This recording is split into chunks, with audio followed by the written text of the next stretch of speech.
45-year-old male who referred by nephrologist for the evaluation of the recurrent renal stone. The onset of the renal stone started 10 years back, and bilateral surgical removal of the stone was done. The right kidney stone was removed 10 years back at the onset in 2008, and the left kidney stone was removed in 2018. Recently, the patient again developed abdominal pain and vomiting, anorexia, and on USC evaluation, again there was multiple calculi. The largest one in the right kidney of around 6 to 5 millimeter, in left kidney 5 and 3 millimeter. So what are the causes of recurrent renal calculi? So it can be because of hypercalcemia, because of increased urinary excretion of the calcium due to the calcium deposition. Hypercalcemia. Then because of hyperuricemia. If you talk about calcium first, you say any cause of hypercalcemia. Now this hypercalcemia will be because of hypercalcemia, or it may be because of an independent cause. You can have hypercalciuria or other causes, including RTA, including FHH. So one is the calcium. So you have calcium in the urinous blood. So that is one thing. Second, we talk about uric acid. So that is important. If your uric acid is high, you will have uric acid stone. Anything else? Oxalate and that other crystals. Other crystals are there. So all those things we have to consider in this situation. Of course, hypercalcemia is important, but then you have to think of other possibilities. There was no history of any chronic medical illness or history of any long-term drug exposure. Which drugs will cause nephrocalcinosis? Nephrocalcinosis because of thiazide. Thiazide is lithium can cause. Through some. This is very, very important in the setting of preterm newborns who are on bronchopulmonary dysplasia. If they are on long-term steroids and long-term fusimide, they have a development of nephrocalcinosis. So you have to be very specific about them. There was no history of polyuria, constipation, or abdominal pain. No history of any pathological fracture. No history of weight loss, and no history of headache, blurring of vision, or sexual dysfunction. No history of any episodic spell, and no family history of renal stone, thyroid cancer, or any surgical intervention or any hypertension. What are the other features of hypercalcemia? It can be because of recurrent pancreatitis. Other features, yeah. Recurrent pancreatitis, constipation, hypertension, psychological disturbance like depression, psychosis. Anything else? And metabolic bone disease. And polyuria. Polyuria is important. What are the causes of abdominal pain in somebody who has got a primary hypertension? It can be secondary to pancreatitis. Renal calculi. What is? What will it be? Yes, so gastrocnemius. If you have hypercalcemia per se, calcium is a stimulus for HCl production. So they have a higher tendency of developing these gastroesophageal ulcerative. But this is a very important point. If you have a MEN association, in that case you have got this gastrocnemius. Yes. So if you have a severe abdominal pain, always think of a gastrocnemius as a possibility. So there was no significant finding on general examination. Vitals were normal. BP was normal, 110 to 80. And no specific finding on systemic examination. On local examination, there was hard mass felt on the neck around the thyroid.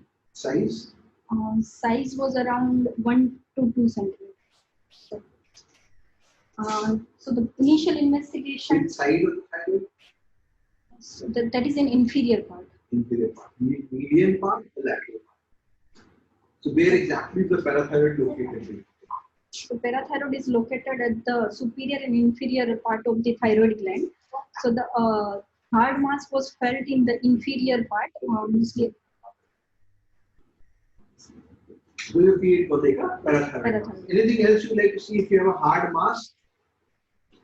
Anything you have to examine for? Yes, jaw tumor. We have to examine for jaw tumor. Jaw tumor. Yes. Anything else?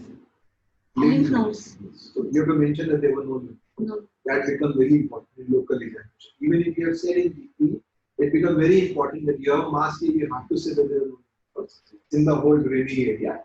That becomes important. So initial investigation suggestive of calcium was 11.29. It was high. The phosphorus was in low normal range, 2.6. ALT was high, creatinine was normal, PTH was high, that is 322.2, and 25 OHD was low. So, how do you interpret this PTH? Is it really high or it is just slightly high? Yeah, it can be secondary to the vitamin D deficiency, but in spite of 25 OHD deficiency, vitamin D deficiency, calcium level is still high. So it is suggestive of the primary hypoparathyroidism. So at this level of calcium, when will you think of this to be a hypoparathyroidism? What PTH level will tell you this is a primary hypoparathyroidism? If it is 20 or more, then we should consider primary. So the cutoff of 10 to 65 is not valid for somebody whose calcium is more than 11. So for this, his PTH should be actually 0. But we are giving a leeway up to 20. Because 20% of somebody who has a primary hypoparathyroidism and 80% of somebody who has got a familial hypocalciuric hypercalcemia will have a PTH which will be normal. So this is a very, very high PTH and I would be very wary about it. Do you think this 25 OHD would, what will this 25 OHD do? Can it mask this hyperparathyroidism or exaggerate this hyperparathyroidism? It will mask both hypercalcemia as well as hypercalciuria. It will mask hypercalcemia and hypercalciuria, but will it mask the PTH? It will exaggerate. It will exaggerate. So maybe why you have got, otherwise if you think of it, if you got this much, you have to think of carcinoma very significantly. But if you are seeing basically that your vitamin D is low, now this vitamin D can also stimulate the PTH levels in that perspective. So this is something which is there. What would be his calcitriol level? Calcitriol level would be high. Why? Because of PTH stimulation of 1-alpha hydroxylase. Anything else? So PTH is stimulating 1-alpha, of course. Anything else do you think is playing a role? This phosphorus is low. Phosphorus is so what will happen to FGF23? So FGF23 will be stimulated. Low. Because if phosphorus is low, you will try to suppress FGF23. FGF23 causes what to vitamin D? It will suppress the 1-alpha hydroxylase. So he will have low FGF23 and high PTH. So this will all favor into going calcitriol excess. So even though his vitamin D is less, his calcitriol is less. And what is the regulator of PTH? Calcitriol. Calcitriol is not 25. So in somebody who has got just native deficiency, maybe that's relevant. Here this will not have a huge difference on that. In other words, what you are saying is that if despite this vitamin D deficiency, he is hypercalcemic, don't bother. This is hyperparathyroidism. Otherwise, we get confused. Okay, let's correct this vitamin D and see what happens. That is relevant if his calcium was 9.7 and he did not have hypercalcemia. But this is a clear-cut textbook case of primary hyperparathyroidism. Forget about the 25 OHD in this situation. The 24-hour urinary calcium excretion was done. That was around 2 years back. That was high, equivalent to 5.1 mg per kg per day. So if it is more than 4, then it is considered as hypercalciuria. So the approach of any case of hypercalcemia, first rule out any causative drugs like thiazide diuretics or lithium or low phosphorus intake. If it is not there, then next type of evaluation is PTH. If PTH is low, less than 20, then the pathway goes for the evaluation of vitamin D excess rate. If it is more than or equal to 20, then next step is to look at urinary calcium excretion, that is fraction excretion of calcium or spot urine calcium creatine ratio or 24-hour urinary calcium excretion. If it is more than 2, then it is definitely primary hypoparathyroidism. If it is less than 1 or 1 to 2%, then next step is to do 25 OHD level. If it is normal, then it is mostly favoring the familial hypercalcemic hypocalciuria because of inactivating mutation of calcium sensing receptor. If it is low, then give a trial of vitamin D, that is 800 international unit per day for 2 months. And after 2 months, repeat the fraction excretion of calcium. If it is low, then it is FFH, but if it is high, then it is primary hypoparathyroidism. Can this be FHH? If you just go by history, can this be FHH? There's no family history. No. Can it be? Just forget about family history. Why? Yes, the issue is closed here. Yes. So this is stage which has come to you with actual renal calcium. So the differential here will not be FHH. So a very good algorithm overall. And this will of course be cut off as soon as you say Fe calcium is high. So if you go in this picture, hypercalcemia, PTH more than 20, Fe calcium more than 2%. Right. But even if you forget about everything, if he has renal calcification, FHH is out, vitamin deficiency is out. So this is all you are doing here. So now your pre-test probability of a primary hyperparathyroidism is very high. So that's why it becomes simple. Your PTH is 60, we diagnose, okay, this is hyperparathyroidism. But 300, 100% hyperparathyroidism. So in our case, there is definitely PTH which is more than or equal to 20, and as I said, there is no need for evaluation of calcium excretion. That was done. Because You can document. Yeah. So that is our case is primary hyperparathyroidism. So the further evaluation was done in the line of determine the cause of primary hyperthyroidism, and the ultrasound of parathyroid gland was done, which suggestive of oval hypoechoic nodular lesion of around 18 into 60 millimeter in the posterior to upper pole of the right lobe of thyroid lobe, and mild internal vascularity suggestive of parathyroid adenoma. And the X-ray was done to determine any metabolic bone disease, and there is definitely osteopenia at the metaphyseal region of the metacarpals and the radius ulna. Plus, there is some subperiosteal resorption, bone resorption on the radial side of metacarpals. So there is definitely metabolic bone disease suggestive of hyperparathyroidism. So the diagnosis is recurrent renal stone because of the primary hyperparathyroidism, and that is because of parathyroid. Would you suggest surgery in this case? Yeah, definitely. Which conditions do you advise conservative management in? If the age is more than 50 years, and if there is a risk of the anesthesia plus any underlying medical illness which associated with the risk of the surgery, then we should go for the. See, for a long time, the only treatment of primary hyperparathyroidism was surgery. But because now the concept changed, that people are going to pick up with no nephrocalcinosis, picked up with just mild hypercalcemia, there was a concern that maybe they do not require surgery. So people who are more than 50 years of age, who have got a normal renal function, whose calcium levels are not more than 1 milligram per year or 0.25 millimole per liter higher than the normal level, who do not have osteoporosis, who do not have hypercalciuria, who do not have renal calcification or metabolic. So any complication, some people even talk about neuropsych.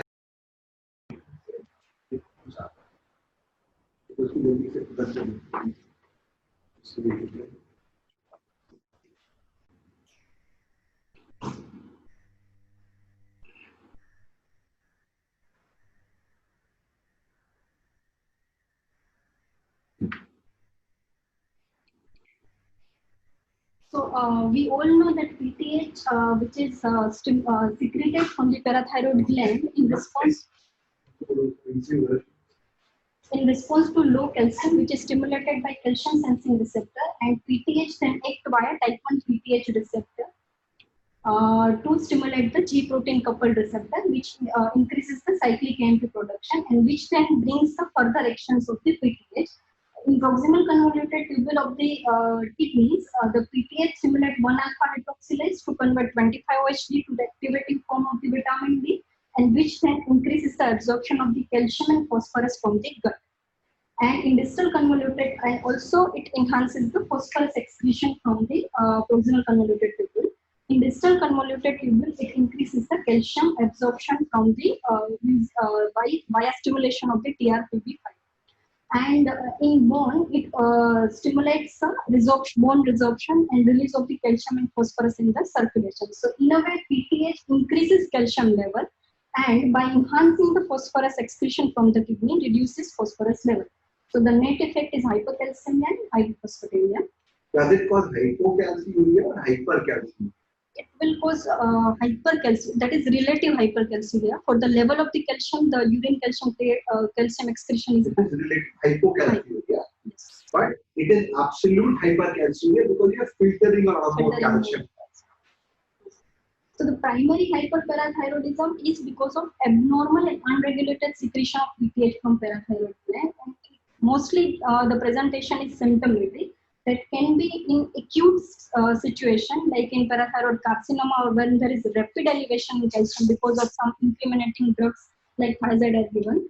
It can present with the hypercalcemic crisis like polyuria, polydipsia, constipation, vomiting, dehydration, altered mental status. But the presentation in form of parathyroid crisis is very, very rare, 1 to 2%. Or it can be because of effect of chronic hypocalcemia affecting the kidneys, bones, and some rarer manifestation which we have discussed already. Parathyroid crisis happens in two situations: neonatal severe hyperparathyroidism or a parathyroid carcinoma. These are two conditions usually. And if you have a sick patient, sick old patient, let's put it from adult perspective, if you have a sick adult patient with hypercalcemia, it is multiple myeloma. If you have a walking adult patient with hypercalcemia, it's usually primary. The only situation in which you have a sick patient will be a parathyroid carcinoma. If you have a newborn with neonatal severe, of course that will be sick. Otherwise, again, pediatric presentation is also mainly with calcification. Most will come with renal calcification also. Or sometimes it may be asymptomatic presentation, which is just determined during the biochemical screening, and sometimes normal calcemic THPT will be also determined. That is mostly secondary to the 25-hydroxyvitamin deficiency. So the etiology can be genetic or that may be familial or sporadic, and the isolated one like calcium sensing receptor defect, CDC73 or menin defect, or it can be syndromic association with MEN1, MEN2 and other cyclin dependent kinase defect, or it can be sporadic because of cyclin D1 defect or menin, and acquired because of exposure to the head and neck radiation or secondary to the very high dose radioactive iodine therapy for the thyroid gland. And most often the presentation in the form of parathyroid adenoma in 80 to 90% cases, the multiglandular parathyroid hypoplasia that is seen in only 10 to 20% cases, and parathyroid carcinoma is very, very rare, less than 1%. So the criteria is hypercalcemia with hypophosphatemia with inappropriately high or normal PTH level, with normal creatinine, normal 25 OHD or vitamin D level, and there is no other incrementing drugs to cause hypercalcemia and hypophosphatemia. So the evaluation mainly include the biochemical evaluation of calcium, phosphorus, alkaline phosphatase, and PTH, and albumin if we are using total calcium, just to know the corrected calcium level, and creatinine and 25 OHD level. For complication screening, do the X-ray hand and DEXA of all the three sides: lumbar spine, hip, and distal. Which one will be more effective here? First affected is the cortical bone, so distal radius is first affected, followed by trabecular bone. Distal radius is active trabecular. So anyway, any metabolic process will cause more trabecular loss because that is the active form. That's why you look at the distal bone in that sense, which is forming. And spine. So a lot of these compression fractures will happen. That will be the spinal. And also measure the urine calcium creatinine ratio for the complication of hypercalciuria and hypocalcinosis and ultrasound therapy. For etiological screening, just do the urine calcium creatinine ratio. If it is low, then it favors the FHH, that is familial. And genetic testing is required for this multiple genes that we have discussed only if the age is less than 40 years. If there is family history of the similar condition or any other endocrine condition, if there is multi-glandular hyperplasia, or if there is associated syndromic features. Otherwise, genetic testing is not required. Imaging, there is no role of the imaging to diagnose or to exclude the hyperparathyroidism or parathyroid adenoma or hyperplasia, and it is also not required for decision making for surgery. Only role is to for the localization of the parathyroid lesion. Even if it is normal, then also we should do the surgical exploration. So the ultrasound is the initial imaging technique of choice, and after that either you do the combined ultrasound plus system-AB scan, or you can do the system-AB scan just before the surgery for localization of parathyroid. Both have poor sensitivity for the glandular hyperplasia, so it is not sensitive for the glandular hyperplasia. And management is surgical management is the mainstay of the therapy. It can be focal, the removal of the parathyroid adenoma or the total parathyroidectomy.